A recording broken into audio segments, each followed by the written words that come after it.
Alright everyone, welcome back to another Star Wars Galaxy of Heroes video with Fat Phil. Today, we're going to be talking about Omicrons, and in particular, kind of getting you out of the way to think about some Omicron mistakes you may be making, get you to think of Omicrons differently.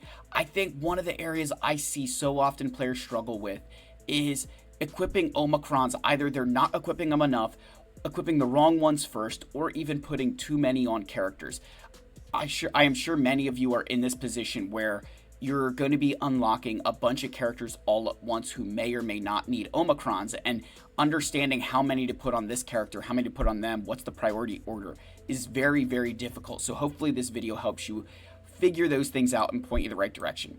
So let's give our shout out to the channel members for their continued support. If you're ever interested, that link is down below, along with a link to the Discord server. Go check it out, guys.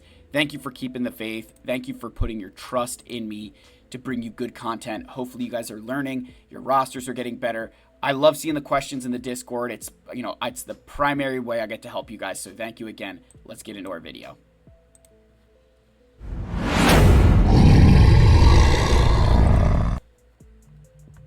All right, so let's start off strong here. And there's going to be some takes in here you guys might not like, but it's the truth. So here we go. Starting off strong, we've got, characters where they're good in spite of their Omicron or because of their Omicron.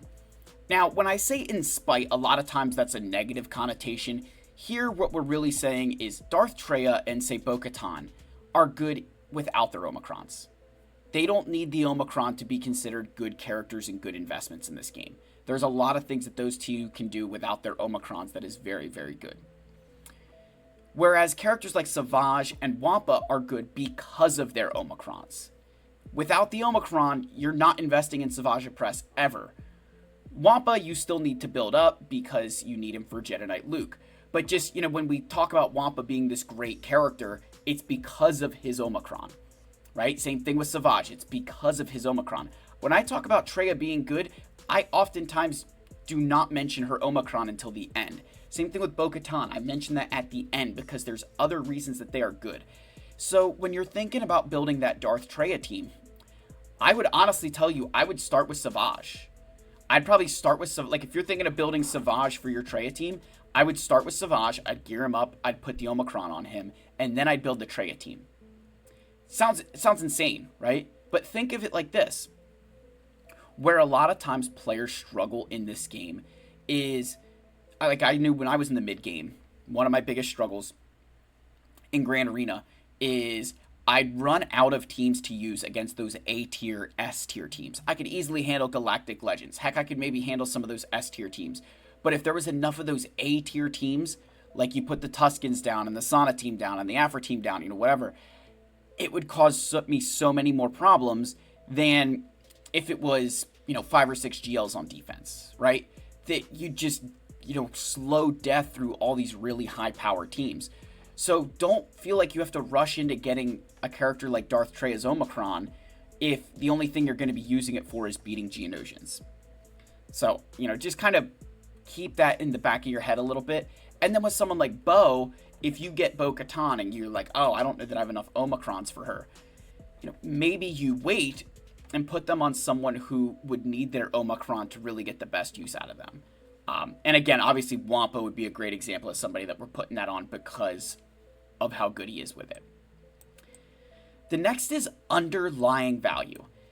Underlying value means what is the value of that? Like, you think it's similar to the first thing, right? They're all kind of interconnected here. But for this, you're looking at how valuable is that character's Omicron, right? What can it do for you? How versatile is the Omicron?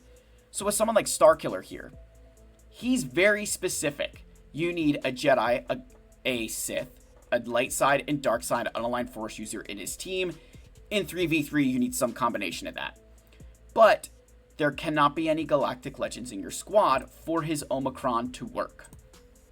Whereas Terran Malicos has nothing in his kit about getting penalized for Galactic Legends. And all of his stuff just talks about unaligned force user allies. There's some things that benefit, more so from dark side unaligned force user, right? But there's certain areas where, hey, Malicos is kind of the I want to be with Ufus. I don't care if you're light side or dark side. I just want to be, around you. he also doesn't have a GL clause. So you can use Malicos with Supreme Leader Kylo Ren, and that team, arguably with Ufus, could be better than a First Order team. So it is something that I think you have to recognize, that underlying value of Malicos. Both of these characters are capable of beating Rey. I'd actually say Malicos and his team are significantly better at it than Starkiller's team. But the underlying value that Malicos brings to be able to be used with Supreme Leader Kylo Ren, heck, I've seen him used with Lord Vader at times. It makes him significantly more valuable. And honestly, even without his Omicron, Malicos is, I would argue, a better character than Starkiller is. I think Starkiller's great. He's one of my all-time favorite Legends characters. But I would say Malicos has more value outside as well. So that's where that underlying value comes in. You know, that an Omicron, if you had to choose between, hey, Phil, you can have Starkiller or you can have Malicos as an Omicron, I'd pick Malicos, because the underlying value that he gives me more options to use him. All right, next is the team makeup, right? Now, this one's a bit more interesting, but, you know, maybe the better way to say this is that the Omicrons, some of the Omicrons in this game are very reliant on you having the proper team.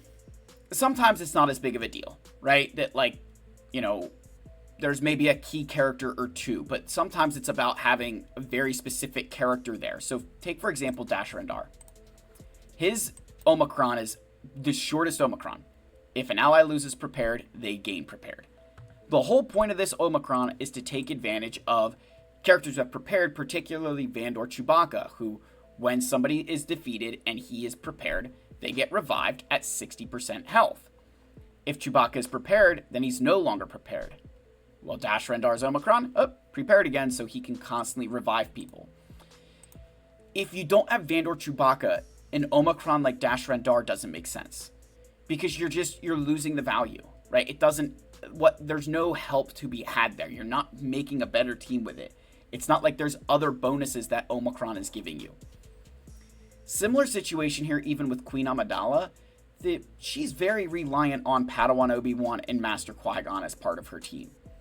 So if you don't have them, I really can't recommend putting the Omicron on her. And that comes from someone who had her pre-Master Qui-Gon, Padawan Obi-Wan, and I had her Omicrons. I didn't get a single hold ever. I wasn't impressed by what they were using in Grand Arena. You're better off just waiting to equip these Omicrons until you get these guys.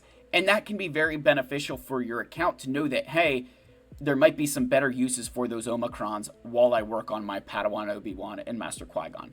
So just, think through that team makeup, that, do you have the proper characters to make that team work?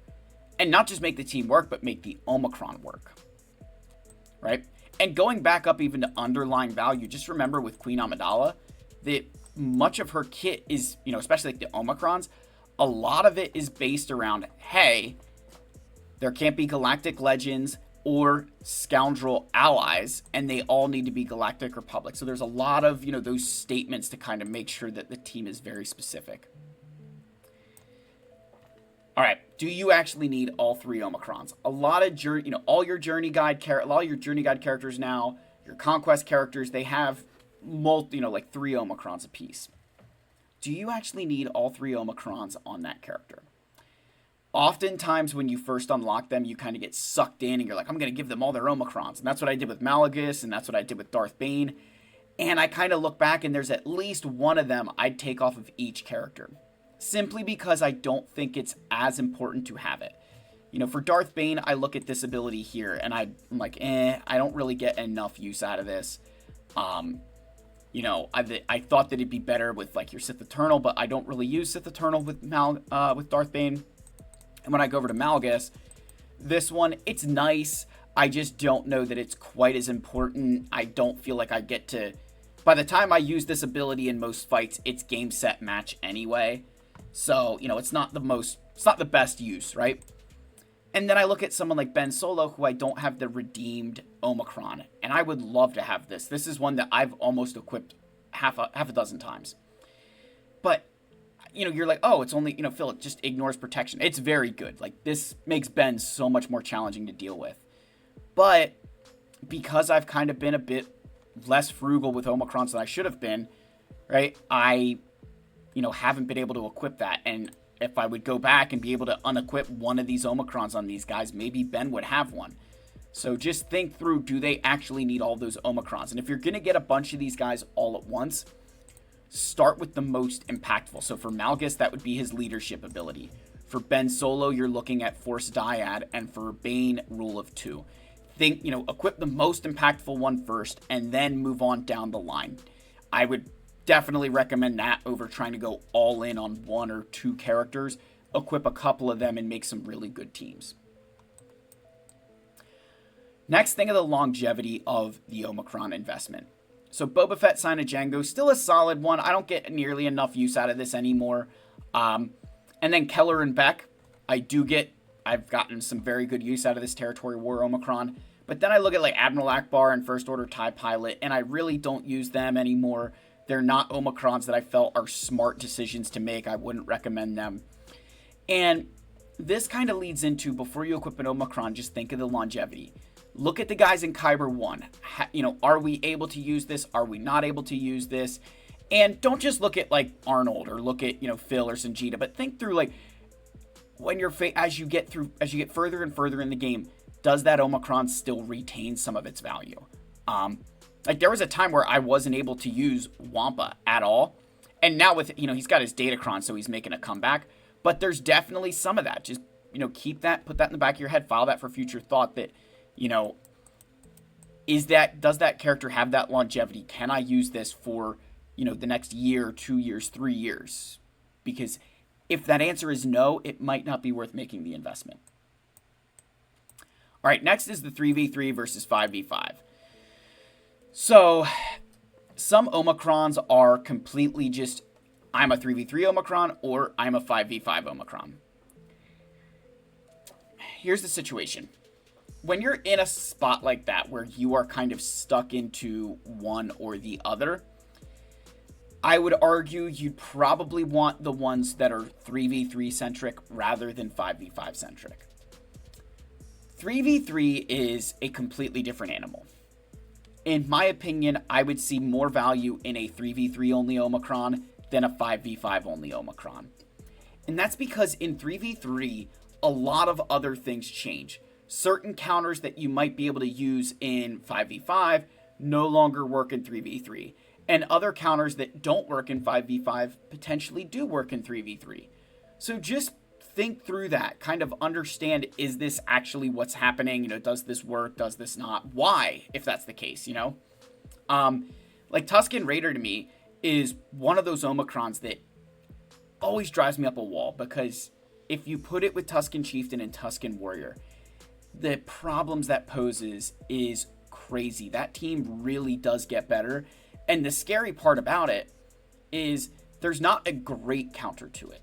There's a couple of okay, but there's not a great counter to it that isn't what I would consider to be more expensive.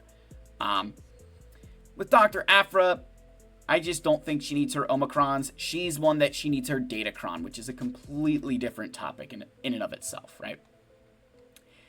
And then the last thing is the impact change. So sticking with that 3v3 versus 5v5, think about the Omicron in and of itself. Does it change the way the team works in 3v3 versus 5v5? So the first example we'll use is Zam. I talked about this a good bit a while ago. Zam's Omicron is completely reliant on the number of allies that she has. Right? At the start of battle, she gains a 20% increase for offense for each scoundrel attacker, 20% max health for each support, and protection for each tank. Now, it says scoundrels there. That goes up to 60% in Grand Arena. And then she'll gain 5% speed for each other bounty hunter ally. Other bounty hunter allies gain 20% of Zam's current offense, max health, protection, and speed. So, the reason this is important to understand, in 5v5, she's got 4 other allies. So you're going to be getting significantly more boost to her stats because you have more allies in 5v5. Whereas in 3v3, you're only getting, 2 characters to boost these stats. So this Omicron is not worth as much in 3v3 as 5v5 because it does change, right? You are not getting as much out of it. You know, your Zam Wessel in 5v5 is a much stronger character than she is in 3v3. With Captain Rex, his Omicron, the first section here is active no matter what. 30% critical damage and an additional 60% max health and 25 speed. That is consistent no matter what part of the game, you know, no matter what GAC you're in, and no matter who you're using him with. In 5v5 and all allies are Phoenix, this stuff happens. And in 3v3 and all allies are clone troopers, this happens. So there's two levels here. Not only is he a Phoenix character for 5v5 Grand Arena and a clone trooper, you know, unit in 3v3, but even the bonuses that those units get change drastically. So before you go and equip the Omicron, just again have that conversation. Are you ready to be able to use him in both 3v3 and 5v5? Do you have that ability to make the most of this character? It's a tough question sometimes, but it's one you need to be aware of. And I'd even say that in 5v5, the Phoenix are a offensive team, and in 3v3, the clone troopers are a defensive team. So even like the impact of where you use him changes significantly depending on 3v3 or 5v5. So that's the end of the video, my friends. Let me know your thoughts. Did this help you? Does this not help you? I'm going to be just kind of, we're going to be getting into modding here shortly if you're still watching. So Sneak Freak will be doing a bunch of mod videos, get some other stuff out there for you guys. So I love you all. May the force be with you, and I'll see you in the next one. Cheers, my friends.